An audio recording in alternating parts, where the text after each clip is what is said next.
성경에 보면은 이 환상 가운데 하나님의 보호자와 하나님을 본 사람들이 있어요. 몇 명 나오는데 제일 먼저 나오는 사람이 누구예요? 창세기에 야곱이 봤죠. 야곱. 그죠? 그 가장 곤궁할 때, 외로울 때, 고독할 때, 두렵고 무서울 때 돌베개하고 산속에서 잠들었는데 자기 혼자밖에 없는 줄 알았는데 거기 하늘에서 사다리가 내려오고 천사들이 오르락 내리락 하면서 자기를 지켜주고 그 사다리를 끝까지 따라서 쳐다봤더니 거기에 하나님의 보호자가 있고 거기 하나님이 계시는 걸 봤죠. 하나님은 그에게 말씀하셨습니다. 신약으로 오면은 대표적인 사람이 누구예요?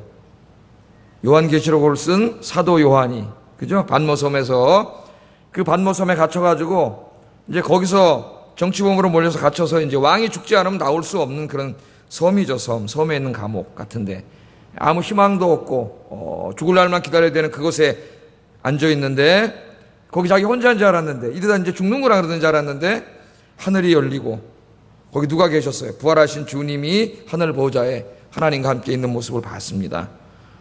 이 중세에 오면은 제가 한번 설교 때 말씀드렸던 중세 위대한 신학자인 이 토마스 어퀴나스, 우리 아퀴나스라 하는데 토마스 아퀴나스도 새벽 미사를 집전하다가 그 사람 카톨릭 신부죠. 새벽 미사를 집전하다가 뭘 체험했는지는 모르지만은 엄청난 하나님의 이 신비함을 체험하고 그가 평생 동안 쓰던 책을 집어 던져버렸습니다. 신학대전을 1권을 쓰고 2권을 쓰려고 하다가 집어 던졌다 그랬죠. 안 썼어요. 그 다음부터 제자들이 선생님 왜 안 쓰십니까? 빨리 써주세요. 안 썼어요. 내가 이 새벽에 체험한 하나님의 하나님, 그 하나님은 내가 머리로 공부하고 알고 있는 하나님에 비하면은 자기가 머리로 알고 있는 지식은 쓰레기도 안 된다. 쓰레기도. 그래서 난 이제 더 이상 쓰지 않겠다 그러고 자기의 이성으로 하나님을 다 설명하려고 했던 그 엄청난 천재 신학자가 포기했습니다. 그 체험을 통해서. 그래서 저도 그 토마스 아퀴나스를 읽고 기도를 했어요. 하나님, 그 정도는 아니더라도, 목회자로서 하나님의 영광 중에 거하고 하나님을 체험하고 하나님을 만나고 그런 체험의 목회자로서 매일매일 새벽마다 있게 하여 주시옵소서. 네, 이게 남의 얘기가 아니라 이제 여러분의 얘기가 되기 바랍니다. 뭐 에스겔처럼 진짜 하늘이 열리고 하나님 보좌를 보는 그런 체험은 아니겠지만 내가 예배 중에 하나님을 만나고 하나님을 체험하고 하나님 살아계심을 느끼고 확신하고 정말 하나님이 계시네? 내 예배를 받으시네? 기도를 들으시네? 이걸 여러분이 느낄 수 있을 정도로 그렇게 체험하는 진짜 신앙생활 이제 하셔야 됩니다. 그냥 매일 교회만 왔다 갔다 하고 예배 왔다 몸이 건조하게 1시간 앉아있다 그냥 돌아가고 기도 시간에 끄떡끄떡 졸다 돌아가고 이제 언제까지 이런 생활을 하면 안 되겠죠. 그런 생활 언제까지 하겠어요 우리가. 하나님은 살아계신데 두세 사람이 모인 곳에는 임재해 계신다고 약속하셨는데 그 하나님을 만나지도 못하고 체험하지도 못하고 느끼지도 못하고 그러니까 맨날 불안하고 염려 걱정에 뒤집어 쓰이고 우울하고 그런 거 아니겠어요? 불행하고. 오늘 예배 시간이 여러분 오늘 에스겔이 만난 하나님을 동일한 하나님이신데 여러분이 만나고 돌아가시기를 주의 이름으로 축복합니다. 이 에스겔서 지난 시간에 서론도 공부했는데요. 1장에서 이제 24장까지는 에스겔이 선지자로 소명을 받아가지고 언제 받았다 그랬어요? 593년 BC에 그러니까 2차 바벨론의 2차 침입 때 이제 끌려갔다 그랬죠. 2차 침입 때 여호야 누가 끌려갔어요? 그 어린 왕이 끌려갈 때 에스겔도 끌려갔다. 지난 시간에 공부했습니다. 내가 올려놓는다 해놓고 안 올려놓은 것 같네 그 자료를. 설교를 다시 들으세요. 그래가지고 끌려가서 이제 5년이 지났죠. 5년이 지났을 때 그러니까 바벨론으로 끌려와가지고 포로로 끌려왔어요. 그 이방 땅에 지금으로 하면 이란 이라크 이쪽으로 끌려와가지고 거기 이제 그발강이라고 하는 그 강가에다 이제 정착을 하고 거기 살아가는 이 사람들이죠. 이 사람들. 이렇게 5년이 지나갔으니까 끌려갈 때만 해도 하나님이 우리를 이렇게 치셨지만 금방 돌아가게 하실 거야. 하나님이 회복해 주실 거야. 예? 여러분 5년 동안 그렇게 기도를 했단 말이에요. 이 사람들이. 근데 5년 동안 변화가 없어요. 바벨론 점점 더 강해지고 얼마나 좌절했겠습니까? 실망하고 에스겔이 이제 나이 30이 돼가지고 제사장이 돼야 되고 생일날 제사장이 돼서 그 하나님 성전에 가서 그걸 집전하는 영광스러운 그 일을 해야 되는데 자기는 여기 끌려와 있고 나라는 망하고 지금 그렇게 있지 않습니까? 그런 가운데 이 에스겔이 이제 하나님을 만나게 되는 장면이에요. 하나님을 만나는데, 그래서 이제 이 1장부터 24장까지는 바로 그 선지자로서 소명을 받은 593년, 그 정도 이제 머리에 넣어놓으라 그랬죠. 에스겔 공부할 때. 597년에 끌려와가지고 593년에 이제 소명을 받아요. 이 나라는 언제 망해요? 남유다는. 그것도 몰라요? 수협에 오는 정도는 그 정도 알아야지. 587년 BC에 망하잖아요. 북이스라엘은 721년, 이거 알아야 돼. 이 정도는 이제 교인 정도 됐으면. 721년 BC에 아수르에게 망하고, 이 아수르는 바벨론에게 망하잖아요. 이 남유다는 바벨론에게 587년에 망하니까 593년에 선지자로 부름을 받아가지고 587년에 이제 자기 조국이 망합니다. 그러니까 요 사이에 한 7년 동안, 7년 맞죠? 6년? 7년? 7년 동안 하나님의 신탁을 받아서 예언한 내용이 1장에서 24장까지다 그랬죠? 이게 알고 이제 읽어야 됩니다. 1장에서 24장까지가 그때 이루어진 일인데, 그 중에서 특별히 이제 1장 1절부터 3장 15절까지 이제 우리가 공부할 그 부분은 그 에스겔이 선지자로서 소명을 받는 이야기예요. 소명. 저도 이제 목회자가 되기 전에는 목회자로서 소명을 받죠. 여러분들도 다 소명을 받은 분이에요. 평신도로 부름을 받아서 여러분이 직장 있고 하는 일이 있고 그리로 부름 받은 거예요. 저는 목회자로서 일을 하고 여러분은 그 자리에서 여러분이 생계를 유지하는 일을 하면서도 동시에 주님 맡겨준 일이 있어요, 거기에. 그래서 그걸 부르신 거예요, 하나님이. 그 소명이라 그래요, 소명. 하나님의 부르심. 우리 하나님이 다 부르셨어요. 자, 이 에스겔이 소명받는 이야기입니다. 소명받는 이야기. 3장 15절까지가. 그 소명받는 이야기 중에서 오늘 우리가 읽은 이 1장이 하나님이 소명을 주시기 전에 먼저 에스겔을 찾아오시는 내용이고, 그 찾아오시는 하나님을 환상 중에 에스겔이 본 내용이에요. 그러니까 하나님이 환상 중에 보여주신 것을 에스겔이 어떻게 한 거예요? 에스겔은 뭘로 봤어요? 환상으로 봤죠. 그림으로 봤는데 이거를 지금 못 봤잖아요. 우리는 이 중요한 장면을. 하나님인데 하나님 이걸 뭘로 우리에게 설명해 주고 있어요 지금? 글로. 그러니 얼마나 어려웠겠어요 여러분. 언어라고 하는 것이 제한되어 있는데, 여러분 어디 가서 아름다운 이 풍경을 보고 와가지고 그거 한번 글로 써보려고 그러세요. 진짜 웬만한 작가 아니면 쓰기가 어려워요. 그러지 안 되죠. 그걸 이제 글로써 우리에게 전달해 준 거예요. 이거는 뭐 요한계시록을 쓴 사도 요한도 마찬가지죠. 우리에게 글로 써준 겁니다. 에스겔이 뭘 봤을까요, 여러분? 뭘 봤을까? 오늘 말씀해 보니까 에스겔이 제일 먼저 뭘 봤냐면 폭풍을 봤습니다. 북쪽에서 불어오는, 메소포타미아 쪽에서 불어오는 그 폭풍이 꽉, 지금 우리나라 좀 있으면 이제 태풍이 몰려올 텐데 폭풍이 몰려오는 걸 봤죠. 폭풍이 몰려오는 것으로 환상이 시작돼 가지고 1장 끝날 때 보면은 뭐로 끝나요? 하나님의 보좌를 보는 것으로 끝나요. 그러니까 폭풍이 몰려오는 것으로 시작해서 환상이 하나님의 보좌를 보는 것으로 이 환상이 끝나는데, 이 가운데 이제 또 오늘 우리가 읽었듯이 네 생물을 봤고 그 다음에 네 바퀴를 봤어요. 네 바퀴. 그렇게 본 것이 오늘 이 성경에 나옵니다. 그러니까 이것은 간단하게 말하면 이런 거예요. 이 환상을 봤는데 북쪽에서 폭풍이 쫙 불어와요. 그래서 여러분 이거를 좀 시각적으로 알고 싶은 분은 인터넷에 에스겔서 1장 치면은 이게 많은 사람들이 이미지를 그린 사람들이 있어요. 한번 그려본 사람들이, 그림 잘 그리는 사람들이 이걸 보고 이렇게 그려본 사람들이 있어요.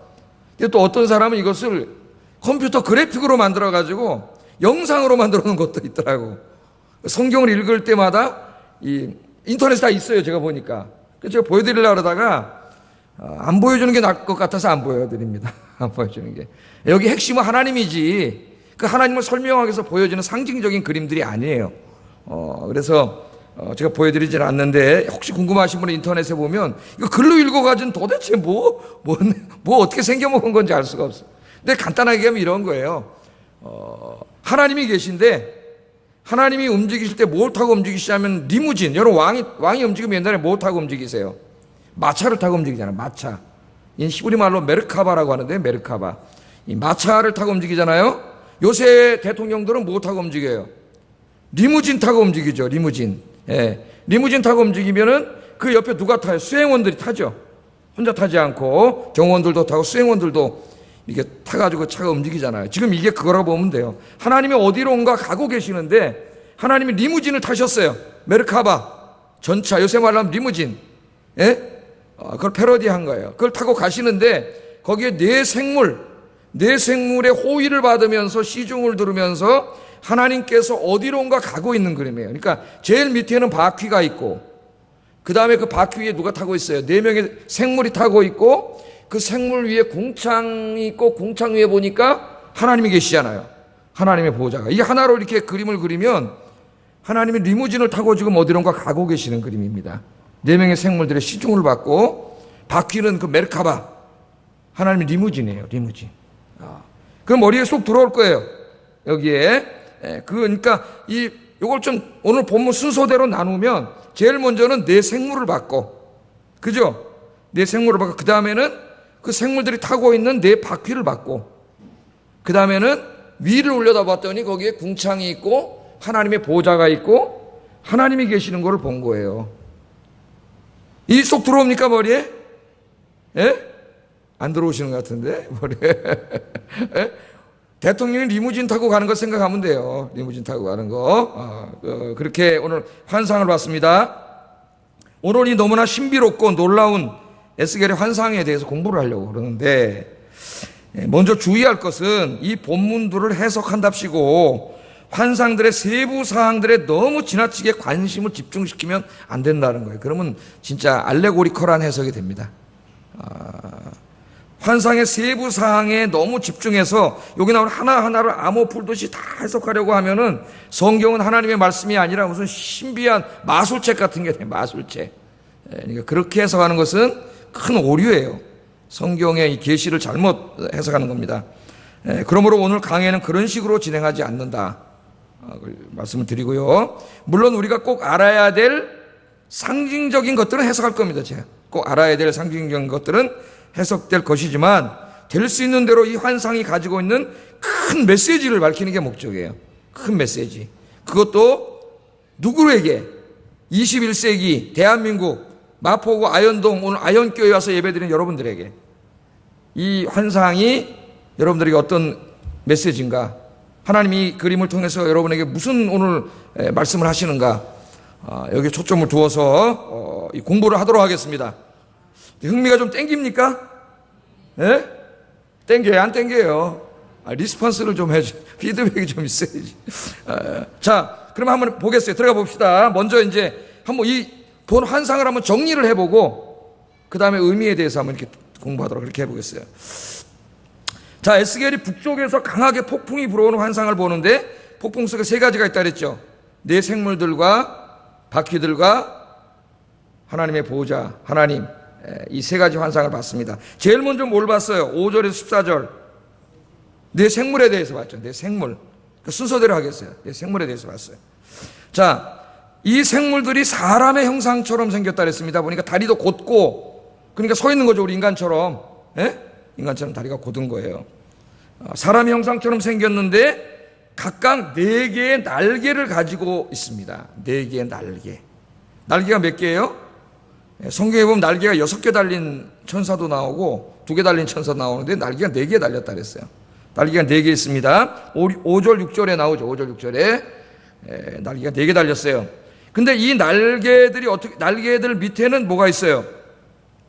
그리고 그 다리는 곧고 그 발바닥은 누구 발바닥처럼 생겼다 그랬어요. 7절에 보면 송아지 발처럼 생겼다 이렇게 말합니다. 송아지 발처럼 생겼다. 7절에.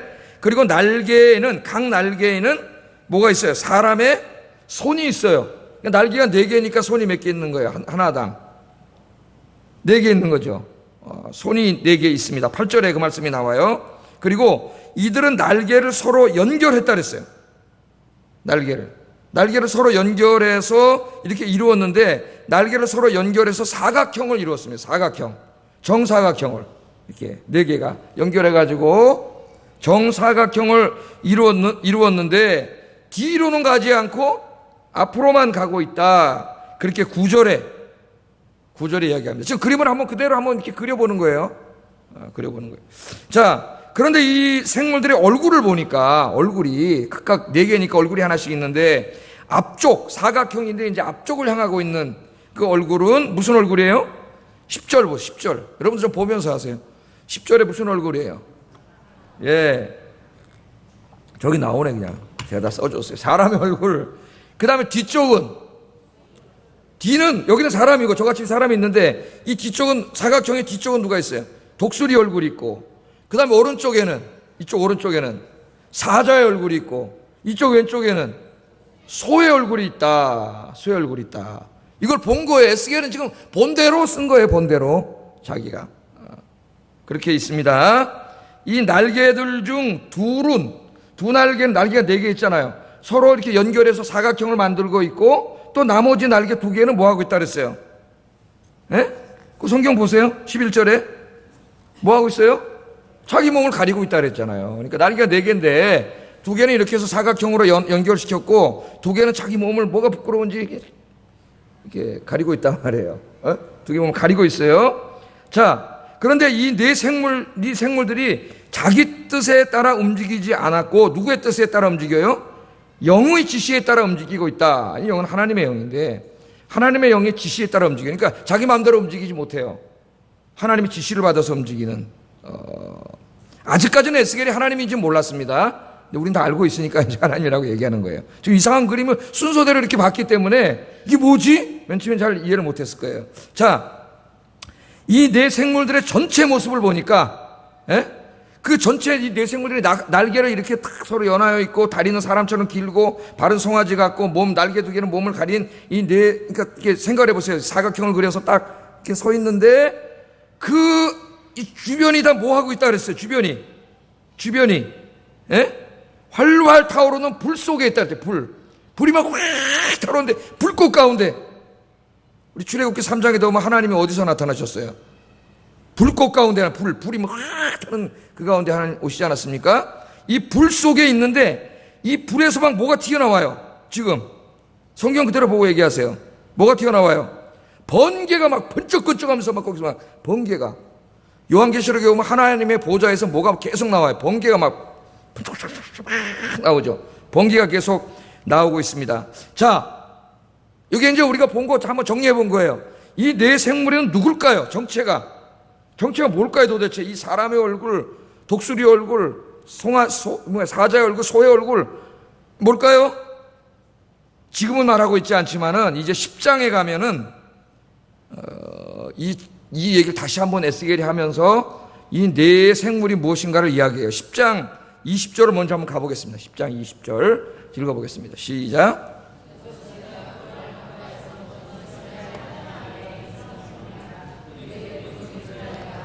그 4 생물이 뭐라 그래요? 그룹. 우리말로 그냥 이렇게 이게 이제 음력한 거예요. 음력. 원래는 히브리 말로 읽으면 케룹, 복수로 하면 케루빔 이렇게 돼요. 우리는 그냥 발음대로 한글 발음대로 그룹이 아닙니다. 그룹이 보통 이단들이 막 이걸 한글로 읽어가지고 웃음도 안 나오는 막 해석을 하는 걸 보는데 이 케룹이라고 하는 하나님의 천사들이에요.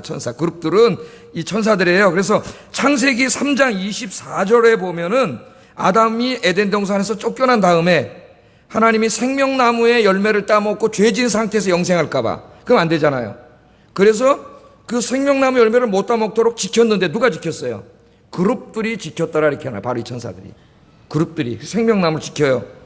그 다음에 이제 이 언약궤를 만든 다음에는 하나님의 성막 안에 있는 언약궤, 그 언약궤를 지키는 천사들을 또 그룹이라 했어요. 그룹들이 하나님의 언약궤를 수호하고 있는 천사들이에요.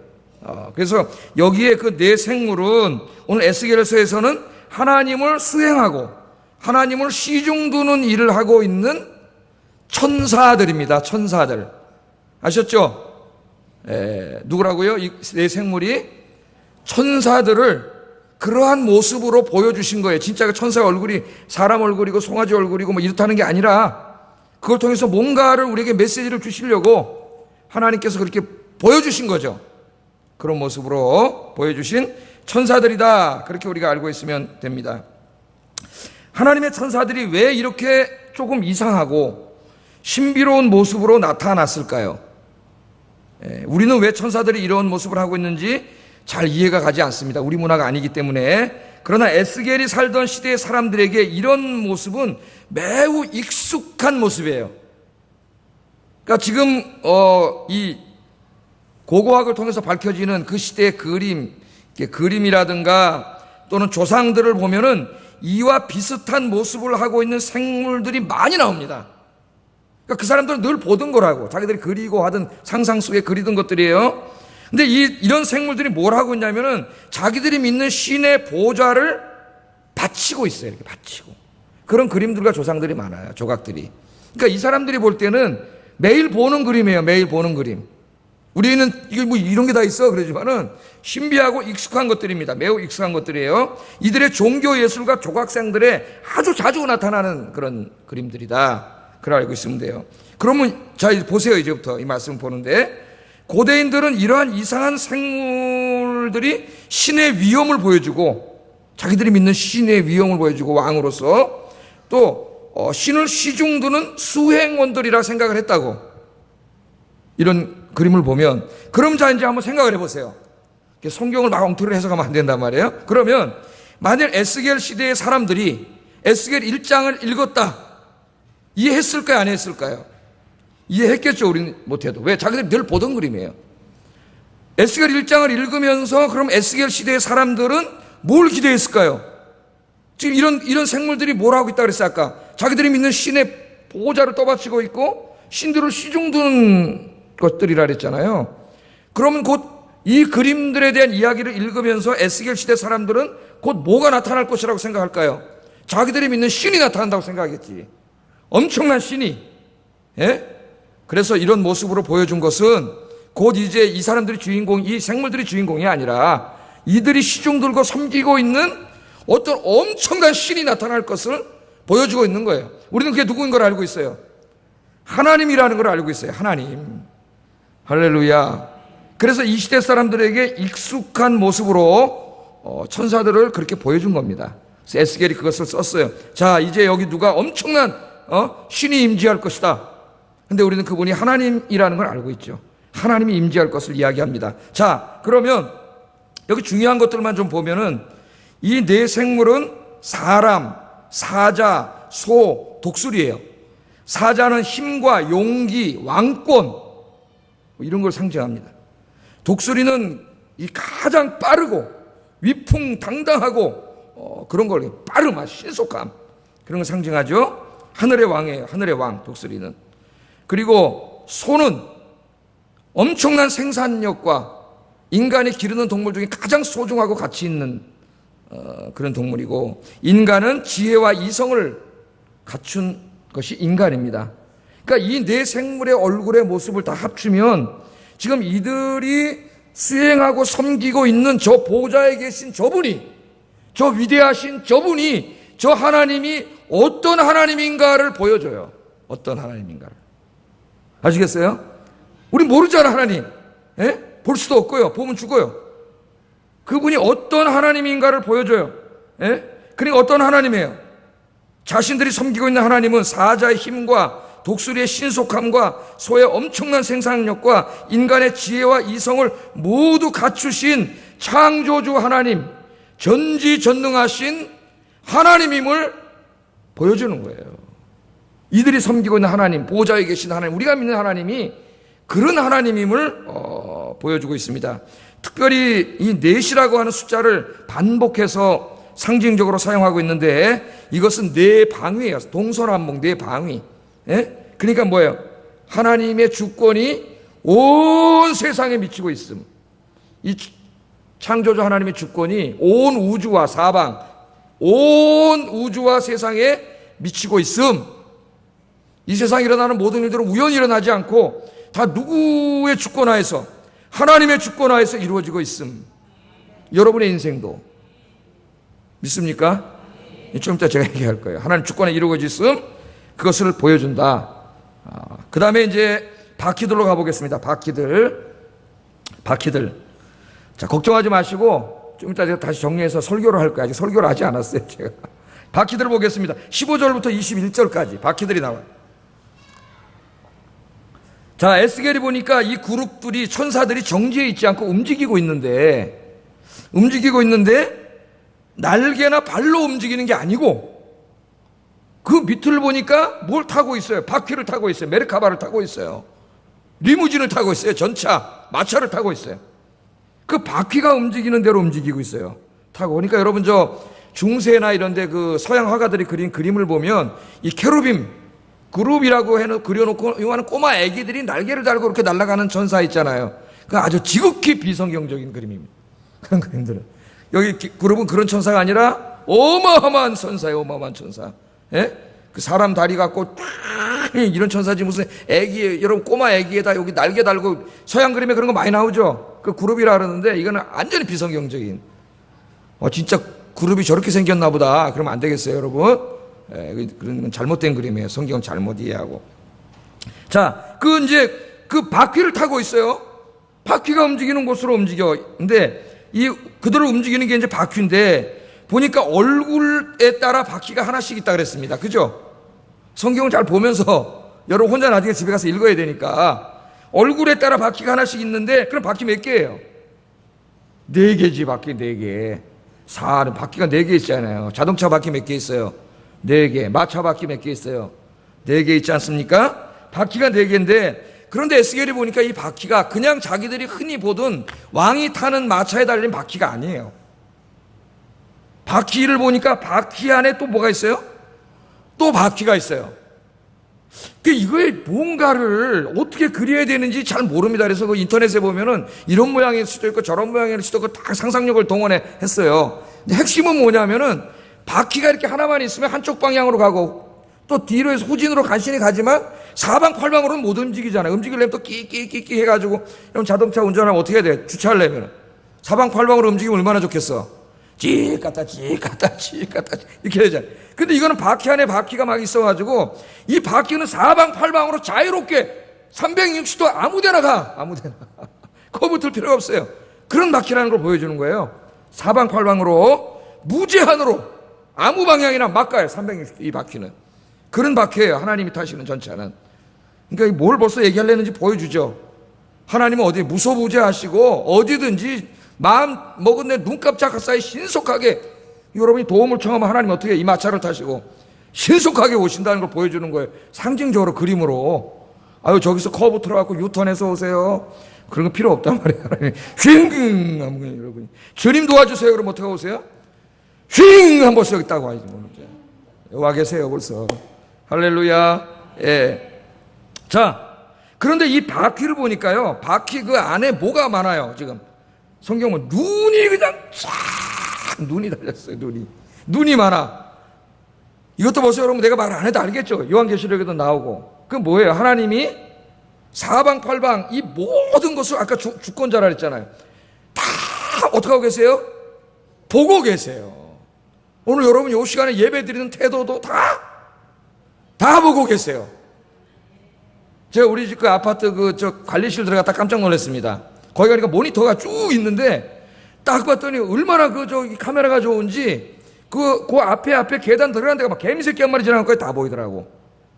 거기서 장난치면 안 되겠다 그래서 저 사람이 다 보고 있어요. 다 보고 있어요. 예? 하나님이 다 보고 계세요. 여러분 생각하는 것까지 다 보고 계셔. 마음속에. 저는 몰라요. 여러분 뭔 생각하는지. 하나님은 다 보고 계세요. 앉고 일어섰음을 하시며 여러분의 생각을 하시고, 그죠? 저 새벽 날개를 펴고 바다 끝에 가서 거할지라도 거기도 하나님이 계시고, 저 땅 끝에 가서 거할지라도 거기 하나님이 계시고, 요나가 배 타고 쩔로 도망가려고 했는데 거기도 계시고, 물고기 뱃속에도 하나님 계시고, 예? 하나님 존재하시고 다 보고 계셔요. 다 보고 계셔요. 자, 이 하나님이 지금 자 이제 보세요. 이 전차가 지금, 예? 하나님이 이 4명의 천사들의 호위를 받으면서 이 엄청난 전차를 타시고 지금 어디로 온가 신속하게 가고 계시는 그림이에요. 가고 계시는 그림. 어디로 갈까? 가고 계실까? 자, 놓고 그다음 마지막 하나 더 보겠습니다. 마지막 하나 이제 내생물들을 봤죠. 그다음 밑을 봤잖아요. 마차, 메르카바를 봤어요. 그다음에 생물들 위를 본 거예요. 이제 위를 보니까 거기 궁창이 쫙 수평 궁창이 깔려 있어요. 궁창이 깔려 있는데 궁창이 뭐와 같다 그랬어요? 성경 말씀 보고 얘기하세요. 예? 수정 같다 그랬잖아요. 수정 같으니까 투명해요, 불투명해요? 투명하죠. 다 보이는 거예요. 저 위가 이렇게 라키아라고 하는 궁창이 쫙 하늘을 그 위를 막고 있는데, 하나님의 보좌의 발판이나 마찬가지. 발판 이게 막고 있는데 그 투명하니까 그 위가 보이는 거예요. 이거 보여주시면 얼마나 좋을까. 하나님 지금 닫아놔서 못 봐요, 우리는. 근데 에스겔에겐 보여줬어요. 투명한 곳으로 쫙 보니까 저 위에 보좌가 딱 있는데, 그 보좌에 누가 계세요? 예? 보좌에 누가 계세요? 사람의 형상을 가진 분이 계신다 그랬어요. 하나님이라고 얘기하지 않고 사람의 형상. 에스겔은 그때까지 잘 몰랐단 말이에요. 사람의 형상을 가진 분이 있어요. 그걸 보고 에스겔은 아는 거예요. 이분이 하나님이시구나. 어떻게 알았을까요? 사람의 형상을 보고 창세기 1장 26절 27절에 보면 하나님은 우리를 뭐로 만들었어요? 하나님의 형상으로 만들었어요. 하나님의 형상을 반영하는 존재로 만들었어요. 그래서 원래 타락하기 전에는 우리 인간들을 딱 보면 누구를 알 수 있어요? 하나님이 어떤 분인지 알 수 있어요. 지금은 모르죠. 죄를 져가지고 맨날 욕하고 싸우고 죄짓고 그러고 하는데 무슨 하나님을 봐. 거기서 자꾸 하나님의 형상이 보여줘야 되는데 사람들이 우리 안에서 뭘 볼 때가 있어요? 마귀를 볼 때가 있어요. 마귀. 그래서 여러분 기도도 잘 안 하고 예배도 잘 안 드리고 그럴 때 거울을 보시면은 거기에 하나님 형상이 보이지 않고 뭔 형상이 보여요? 마귀의 형상이 보면 큰일 나는 거예요, 여러분. 예? 여러분 기도 열심히 하시고 예배 잘 드리시고 말씀 묵상하고 그러면 거울을 보세요. 그러면 거기 누가 보여요? 어느 날 굉장히 근사한 한 사람이 거울에 나타날 거예요. 그 여러분인데 이쁘고 잘생기고 하나님의 형상이에요. 그래서 우리가 예수 잘 믿고 자꾸 우리 죄성을 십자가에 못 박고 날마다 나를 죽여가면서 말씀대로 순종하며 살면 우리 안에 하나님의 형상이 자꾸 회복돼요. 그래서 다른 사람들이 나를 볼 때 누구를 보는 것 같이 느껴져요? 하나님을 보는 것처럼. 저 사람하고 말만 하면 하나님하고 말한 것 같고, 저 사람 얼굴을 보면 너무 편안하고 하나님을 본 것 같고, 권사님을 보니까 집사님을 보니까 하나님을 만난 것 같습니다. 그런 여러분 되기를 주의 이름으로 축복합니다. 예? 그런 분이 되어야 되겠죠. 하나님 같은 분. 자, 이 사람의 모양인데 하나님을 만난 거예요. 자, 에스겔의 인생에서 가장 중요한 순간입니다. 여러분 인생에서 가장 중요한 순간이 언제입니까? 하나님을 만나는 순간이에요. 하나님을 만나는 순간. 욥도 자기가 당하는 고통에 대해서 그렇게 고통당하다가 왜 그러는지 맨날 하나님한테 따져 묻다가 나중에 누가 찾아오셨어요? 하나님이 찾아오시니까 하나님을 딱 보니까 다 해결됐잖아요. 내가 의문 가졌던 모든 일들이 다 해결됐어요. 우리 인생의 가장 중요한 순간은 하나님을 만나는 순간입니다. 오늘 이 시간이 여러분이 장마통에 이 먼 곳까지 오셨는데 그냥 가셔야 되겠습니까? 이곳에 임재하신 하나님을 만나는 시간이 되기를 바랍니다. 여러분이 예배드리는 모든 예배 시간, 성경을 읽는 모든 묵상 시간, 기도로 하는 모든 기도 시간이 하나님을 만나는 여러분 인생의 가장 중요한 시간이 되기를 주의 이름으로 축복합니다. 그러면 여러분 예배 오지 말라도 예배 오고, 기도하지 말라 그래도 기도하고, 성경 읽지 말라고 해도 성경 읽고. 왜? 그 시간 누구 만나요? 하나님 만나는 게 느껴지니까. 이걸 맨날 왔다 갔다 하면 예배 지루해서 오기 싫어지고 성경 읽기 싫고 기도하기 싫고 이렇게 되는 거예요. 여러분 인생에 뭐가 제일 중요한 시간이라고요? 하나님 만나는 시간보다 더 중요한 거 없습니다. 하나님 만나면 여러분 살아나는 거예요. 소생되는 거, 이해 안 가던 것도 다 이해되는 거예요. 예? 할렐루야. 자, 지금까지 에스겔이 본 신비한 환상에 대해서 대략적으로 제가 이렇게 스케치해 드렸어요. 스케치. 그렇다면은 이 환상이 21세기를 살아가는 오늘 우리에게 주는 메시지는 뭔가? 그것은 하나님입니다. 하나님. 누구라고요? 오늘 주인공이 하나님, 살아계신 하나님, 지금도 보좌에 앉으셔서 온 우주를 통치하시는 그 하나님이 오늘 이 에스겔이 본 환상의 주인공이에요. 나머지 그래서 그림 안 보여준 거예요. 제가 인터넷에 있는 거. 그런 거 보고 괜히 뭐야 이게. 하나님 형상이 없으신 분이에요. 그런 주변 짜투리의 시선을 뺏기면 안 돼요. 누구에게 집중해야 돼요? 하나님께 집중해야 돼요. 하나님. 우리가 예배하는 하나님. 우리의 기도를 들으시는 하나님. 그 하나님이 어떤 분인가를 보여주는 거예요. 어떤 분인가. 첫째, 에스겔의 환상을 통해서 보여진 하나님은 초월하신 하나님입니다. 초월해 계시는 하나님. 자, 에스겔이 지금 그 궁창을 봤죠? 우리는 보통 궁창 하늘이라 그래요, 하늘. 그런데 여기는 조금 다른 궁창인데 하늘이라 그래요, 우리가 일단적으로. 그 하늘, 투명해, 하늘이. 근데 하늘, 그 우주의 끝이라고 할 수 있게 쫙 누가 계세요? 하나님의 보좌가 있고 하나님이 계세요. 거기 7빛깔 무지개가 있고, 오늘 제가 다 안 읽었지만 무지개가 있고 거기 광채가 나오고 감히 인간이 범접할 수 없는 영광의 하나님이 계셔요. 그래서 이 에스겔이 본 하나님은 초월하신 하나님입니다. 초월하신 하나님이라는 의미는 하나님은 이 우주 만물을 창조하셨어요. 그러므로 우주에 갇혀 계시지 않습니다. 우주는 이사야가 말했듯이 하나님의 손바닥에 있는 점도 안 돼. 하나님 우주 안에 있는 분이 아니에요. 물론 우주 안에 편만하시지만 그 우주는 하나님의 손가락에 점도 안 되는, 하나님 우주보다 훨씬 크신 광대하신 하나님, 창조주 하나님, 거룩하신 하나님이에요. 할렐루야. 그래서 에스겔이 이 하나님을 본 다음에 어떻겠습니까?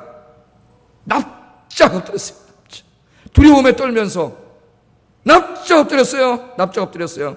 그리고 하나님의 음성을 들었어요. 거기서 하나님의 음성을 들었습니다. 거룩하신 하나님, 광대하신 하나님을 만난 사람이 취하는 경외의 자세예요. 엎드렸다고 하는 것은 경외의 자세를 취하고 있습니다. 즉 예배의 자세예요. 예배의 자세.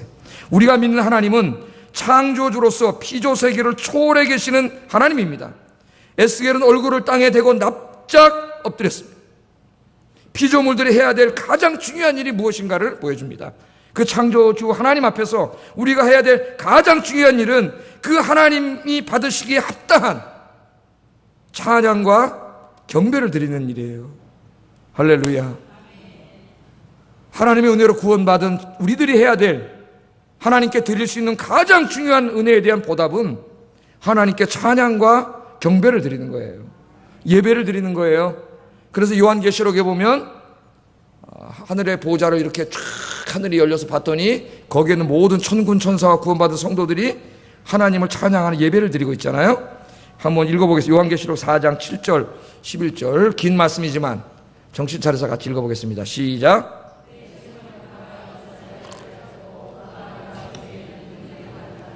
그들이 밤낮 쉬지 않고 이르기를 거룩하다 거룩하다 거룩하다 주 하나님 곧 전능하신 이여 전에도 계셨고 이제도 계시고 장차 오시리시라 하고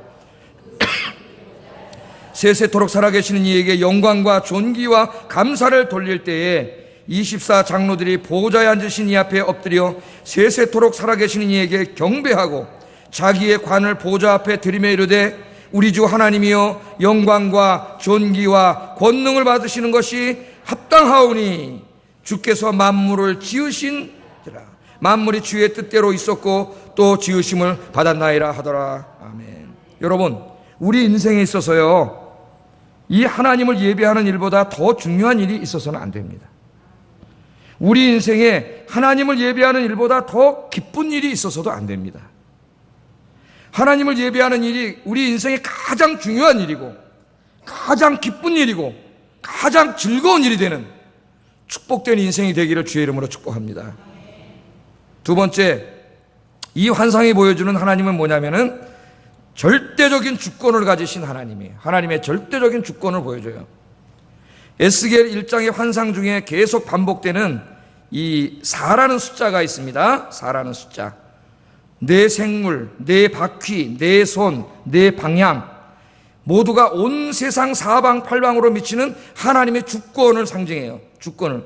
하나님께서는 온 우주 만물을 창조하신 분으로서 이 우주에 관심을 갖고 계시고 지금도 우주 만물을 주님의 선하신 뜻에 따라 하나님께서 어떻게 하고 계세요? 주관하고 계세요. 이 하늘의 수많은 별들과 그 별들의 움직임과 오늘 낮이 되고 밤이 되고 또 장마철이 오고 폭풍이 불고 모든 우주 만물의 움직임 누가? 이게 우연히 되는 게 아니라 누가 다 이거 하고 계세요? 하나님이 다 하고 계세요. 하나님. 그래서 경건한 사람들은 바깥에 나가서 별을 보다가 하나님을 만나는 거예요. 하나님의 영광을 보고 찬송하고 그런 영성이 여러분에게도 좀 회복되기 바랍니다. 예? 바닷가 여름에 휴가 갔다 바닷가에 바다를 바라보다가도 그 바다를 창조하신 그 하나님을 만나고 눈물이 나고 봄에 피는 꽃들을 보면서 생명을 창조하신 하나님을 만나고 눈물을 흘리고 등산 갔다가 그 아름다운 산을 보고 창조 하나님을 만나는, 밤중에 나가서 별을 보다가 하나님의 영광을 보는 그런 여러분들 되기를 주의 이름으로 축복합니다. 뿐만 아니라 하나님께서는 인간의 역사도 다 누가? 하나님 주관하고 계세요. 이게 우연한 사건들의 연속이 아니에요. 역사는 하나님의 선하신 뜻대로 하나님이 역사를 움직여가고 있어요. 여러분, 이 환상을 보고 에스겔과 이 당시에 바벨론의 포로로 끌려와 있던 사람들이 얼마나 위로가 됐을까요? 예? 그들은 뭘 알았어요? 이제 에스겔 메시지를 통해서 배우게 되는데, 자기들이 나라를 이제 뺏기게 되고 이곳에 포로로 끌려와서 5년 동안 이 남의 땅에서 종살이 하면서 살고 있는 이게 다 누가 하신 거예요? 자기들이 죄졌기 때문에 하나님의 심판을 받은 거예요. 하나님의 심판. 하나님이 죄에 대한 징벌로 이런 일을 하셨다면은 이 고난으로부터 자기들을 구원해 주실 분도 누구예요? 하나님이세요. 하나님. 그래서 에스겔서 이제 33장부터 읽어보면은 하나님이 백성을 구원해 주시는 위대한 소망의 환상을 보기 시작합니다. 하나님이 구원해 주시는 거예요. 그러니까 소망은 누구에게 있어요? 하나님께 있어요. 다른 거 다 바라보지 마세요, 여러분. 자꾸 인간이 어리석어서 눈에 보이는 거, 잡힐 만한 거, 뭐 이 사람 저 사람 돈, 뭐 집, 자꾸 이런 거 의지하려고 그래요. 그런 거 여러분 그 마귀가 보여주는 거예요. 우리의 참 소망 그런 데 있지 않아요. 누가 우리의 소망이에요? 하나님만이 우리의 소망, 역사를 주관하시는 분 하나님이에요. 우리나라가 지금 위기라 그럽니다. 정치 위기, 경제 위기, 뭐 교육의 위기, 도덕과 윤리의 위기, 뭐 우리나라 위기라 그래요. 위기. 그러나 염려할 거 없어요, 여러분. 하나님을 경외하는 여러분들이 주님을 잘 경외하고 기도하면 이 나라, 이 역사도 주님이 주관하시는 줄로 믿습니다. 그래서 역대하 7장 14절 한번 읽어보겠습니다. 역대하 7장 14절 시작.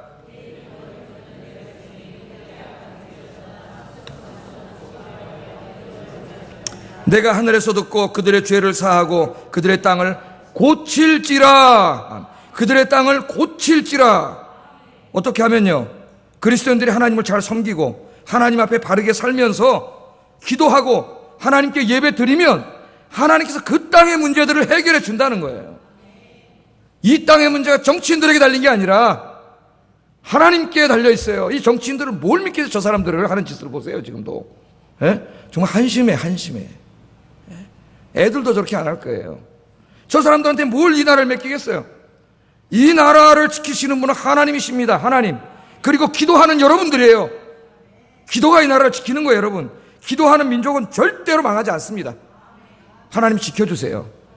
그러니까 우리가 불안해하지 말고 하나님 믿고 에스겔처럼 위로받는 여러분 되기를 주의 이름으로 축복합니다. 또한 하나님께서는요, 그 우주 만물을 창조하신 하나님이 여러분 한 사람 한 사람에게도 관심을 갖고 계세요. 여러분의 생사화복도 전부 다 하나님의 주권하에 있어요. 하나님은 우리의 머리카락 하나도 다 세신바 됐다 그랬습니다. 여러분 부모님도 머리카락 몇 개인지 모르고, 저도 우리 애들 머리카락 몇 개인지 모르고 지금 어디 가 있는데 어딘지 이름도 몰라요. 잘 잊어먹어 자꾸. 하나님 머리카락 하나까지 다 세신바 됐다 그러잖아요. 때로는 하나님께서 실패를 통해서, 고난을 통해서 우리를 인도하실 때도 있어요. 때로는 성공을 통해서, 즐거움과 기쁨을 통해서 우리 인생을 인도하실 때도 있어요. 이 두 개를 이 실로 사용해서 우리 인생을 이끌어간다 그랬습니다. 고난으로 한평생 사는 사람도 없고요, 즐거움과 행복을 한평생 사는 사람도 없어요. 이 두 가지로 우리 인생을 하나님이 짜가시는데, 때로는 우리도 하나님 내 인생을 왜 이렇게 끌어가시는지 잘 모를 때가 있습니다. 저도 사실은. 그러나 확실한 게, 분명하게 아는 건 뭐예요? 하나님이 지금 이 일도 나의 유익을 위해서 하고 계신다. 할렐루야. 그게 무슨 일이든지, 그게 지금 내가 병에 걸려있는 일이든지 고통이든지 실패든지 잘 되는 일이든지 뭐든지 내가 다 이해할 수 없지만 지금 하나님은 그 일도 나의 유익을 위해서, 선을 위해서 하고 계신다는 이것 하나는 분명합니다. 그러면 힘이 나요. 그럼 감사해요. 무조건 바울이 말했듯이 하나님이 하시는 모든 내 인생 일을 예스! 그렇게 받아들일 수가 있어요. 로마서 8장 28절 읽어봅니다. 시작.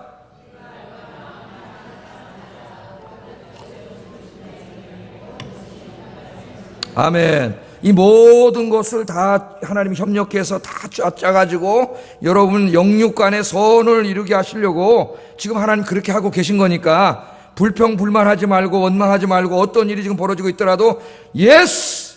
감사합니다. 감사합니다. 지금은 힘들더라도 이 모든 것 지난 후에 하나님 더 큰 것으로 채워주시려고 지금 이렇게 하시는 줄로 믿습니다. 그러고 감사기도 드리고 예배 드리러 나오세요.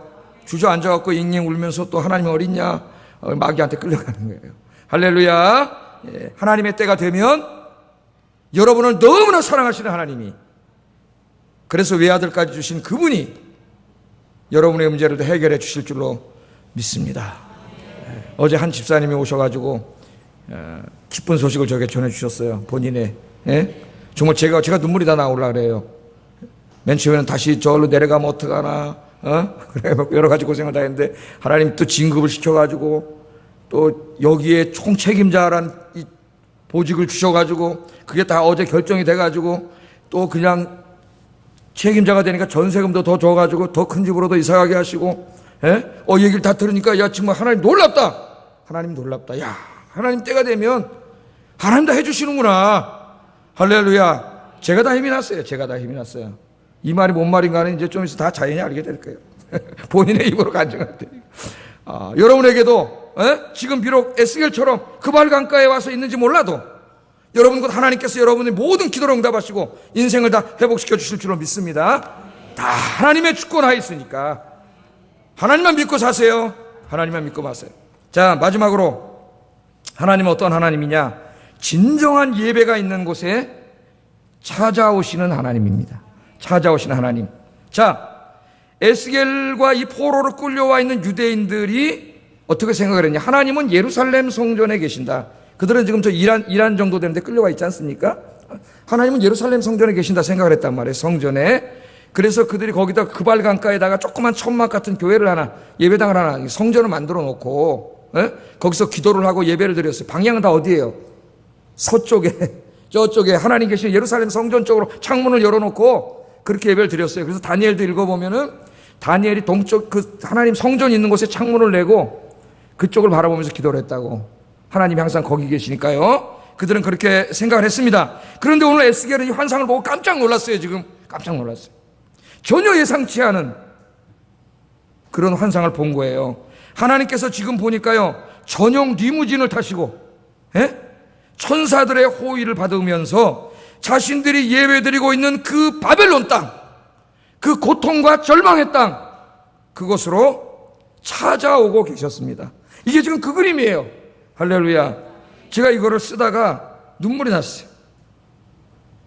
그 바벨론 땅, 그발 강가로 하나님께서 찾아오고 계셨습니다. 눈물이 나네, 내가. 하나님이 찾아오죠. 야, 하나님 정말 너무나 좋으신 분이구나. 좋으신 하나님이구나.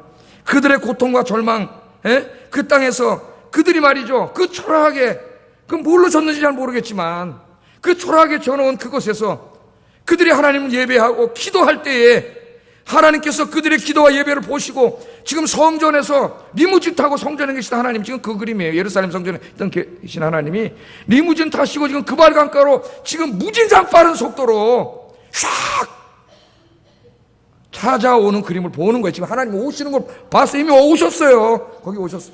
그래서 하늘을 보니까 하나님이 계시잖아요. 거기 그발 강가에 성전에 성전에만 계신다고 생각했던 그 하나님이 지금 자기들이 초라한 그곳, 이방 땅, 포로로 끌려와 있는 그 절망의 땅, 거기서 기도하고 무릎 꿇었을 때 바로 하나님이 거기에 찾아오셨다는 겁니다. 할렐루야. 그들은 그곳에서 예배당을 지어놓고요, 날마다 울었어요. 조국의 해방을 위해서 울었습니다. 이게 어디 나오냐면은 시편 137편에 나와요. 한번 1절만 한번 읽어보겠습니다. 시작. 아멘. 이 말씀이에요. 이게 바벨론 그발 강가에 거기다가 조그만 건물 하나 지어놓고 자기들 그 시온이 어디예요? 하나님의 성전인 그것을 생각하면서 그곳에서 예배드릴 때를 생각하면서 날마다 울었어요. 울면서 기도했어요. 하나님은 예배했어요. 그런데 바로 하나님이 그곳에 찾아오셨습니다.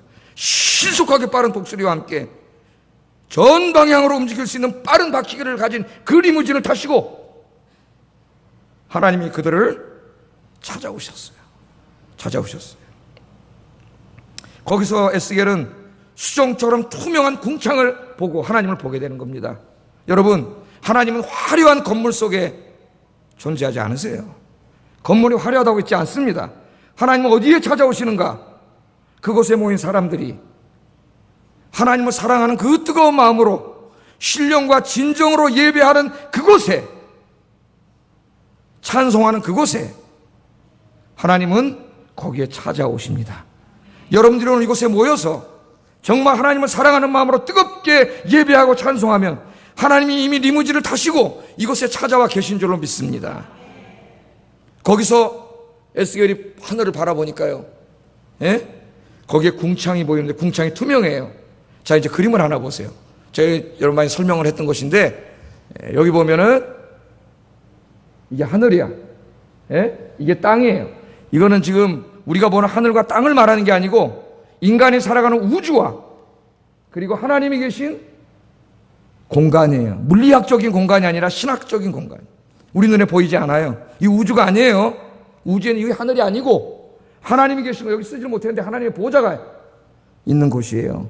그런데 이 하나님의 이 하늘은 이 땅과 저기 떨어져 있는 게 아니에요. 어떻게 있어요? 동심원으로 겹쳐 있어요. 하나님이 계신 하늘은 지금 이곳에 있어요. 이곳에. 믿습니까? 여러분 중요한 신학을 공부하는 거예요. 이제 이곳에 임재해 계세요. 이곳에 있어요. 그런데 지금 우리가 볼 수 없어요. 왜? 이 막으로 가려 있어요. 막으로. 우리 볼 수 없어요. 거기를.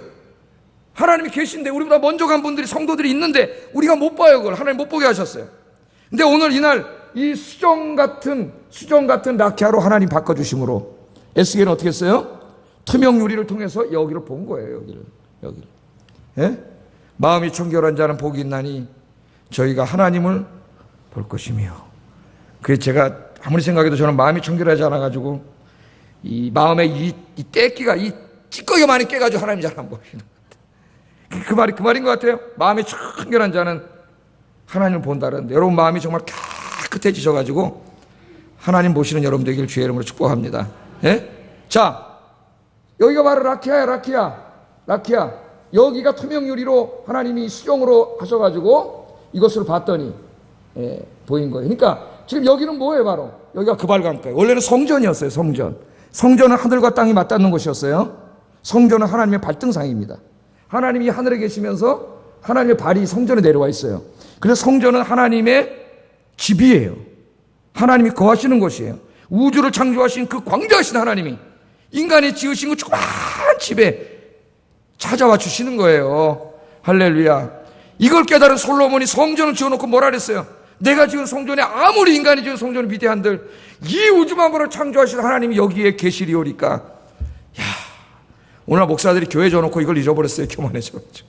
하나님까지는 여쭤봤는데 여기 무슨 여러분 사랑하셔서 찾아오시는 거예요. 이걸 아무리 크게 진들 무슨 이까짓 게 무슨 하나님의 발사대 떼만큼이나 되겠어요? 이 바로 성전이었는데 이제 이 성전에서 하나님 리무진 타고 어디로 오셨어요?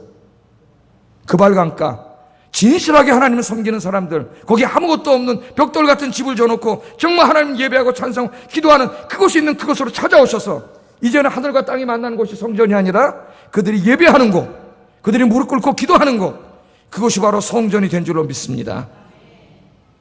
오늘 21세기를 살아가는 여러분들이 오늘 이곳에서 분단되어 있는 이 세계 유일한 분단 국가 대한민국 마포구 아현 이동 이곳에 있는 이 작은 교회에 여러분들이 모여서 예배하고 있는데 여러분이 신령과 진정으로 하나님을 예배하고 진실하게 하나님을 찾는다면 이것이 바로 뭐가 되는 거예요? 하늘과 땅이 만나는 그발 강가가 되는 거예요. 할렐루야. 여러분이 만드는 거예요. 우리 교회를. 여러분이 그렇게 하면 이곳은 축복의 장소가 되고 하나님이 임재하시는 곳이 되고 하나님이 기도를 들으시고 예배를 받으시고 복 주시는 곳이 되는 줄로 믿습니다. 여러분이 죄 짓고 싸우고 그렇게 하면은 이제 에스겔 10장에 나와요. 하나님의 영광이 떠나버려요. 성전에서 하나님의 영광이 떠나는 교회가 되는 거예요. 그런 교회가 얼마나 많은지 아십니까 여러분? 우리 모두가 오늘 이 말씀을 듣고 정말 오늘 에스겔처럼 그발강가에 있는 유대인들처럼 하나님을 바라보며 울며 예배하며 기도하는 자가 되어서 우리 하나님의 아현교회가 하늘과 땅이 만나고 하나님이 임재하시는 살아계신 하나님의 성전, 진짜 성전이 되기를 주의 이름으로 축복합니다. 기도하겠습니다.